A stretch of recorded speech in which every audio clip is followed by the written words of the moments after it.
મનીષા, હું આવી ગયો. અરે આવી ગયા તમે. અને શું લાવ્યા?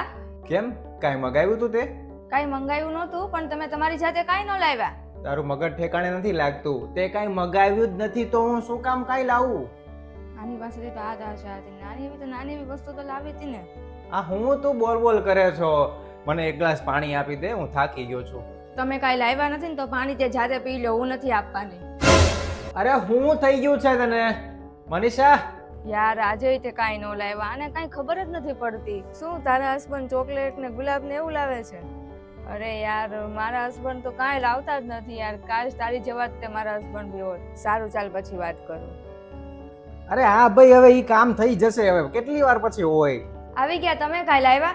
અરે હવાર હાંજ થોડી કોઈ લાવે તો હું થઈ ગયું છે. હું લાવું, અને તારે કાંઈ લાવવું જોઈએ, કાંઈ મગાવવું જોઈએ તો મને મેસેજ કરી દેવાય, ફોન કરી દેવાય. ગમે એ લેતો આવે જ ને. હું ટમેટા, ડુંગળી, જે શાકભાજી લાવવાનું હોય. અરે ટમેટા ડુંગળી સિવાય તે અલગ લાઈફ હોય છે. અને તમે ગુલાબ ને એવું ન લાવો તો કાંઈ નહીં, પણ એક નાની એવી ચોકલેટ તો લાવી શકો ને. અરે તને હું થઈ ગયું છે? હું તારા મગજમાં હાલે છે બધું ચોકલેટ ને આ બધું ક્યાંથી તું લાવે છો? ચોકલેટ ને રોઝ ને એ બધું લગ્ન પહેલા તો હોય કે બોયફ્રેન્ડ ગર્લફ્રેન્ડ ને આપે, લગ્ન પછી કાંઈ ન હોય. અરે તું આ પિક્ચરની દુનિયામાંથી બહાર નીકળ. રોજ કોઈ ગિફ્ટ નો લાવે, રોજ કાંઈ આવી મોંઘી વસ્તુ કોઈ નો લાવે. અને હું તને લઈ જ જાઉં છું. મહિને 1-2 વાર તો તને જમવા લઈ જાઉં છું, ક્યાંક ને ક્યાંક તને ક્યાંક ગિફ્ટ લાવી દઉં છું. તો પછી આટલું ઘણું હોય. અને તને ખબર છે મારી ઓફિસમાં કેટલું ટેન્શન આલે છે? એક કામ હરખું નથી થાતું. હા તો ક્યારેક તમે મને ડિનર ઉપર લઈ જાઓ છો તો એહસાન નથી કરતા. હા મારા હસબન્ડ તો મને કાંઈ નથી લઈને જતા. તારા હસબન્ડ તો સારા છે તો તું તો એન્જોય કર. હા સારું તું જી આવ. હા આ શું છે બધું?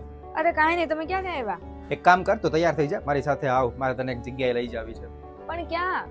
આ તું જેની સાથે વાત કરે છે ને, તારી ફ્રેન્ડ એ પ્રિયાના ઘરે. પણ શું કામ? કેમ કે એના હસબન્ડને હું કહી શકું કે આ ભાઈ બીજાની લાઈફમાં કોઈ દિવસ એને દખલગીરી ન કરવી જોવે. જો તમે વધારે બોલો છો, એવું કાંઈ હોતું નથી. અને હવે મને ખબર પડી કે તું આવું બધું હું કામ કરતી હતી.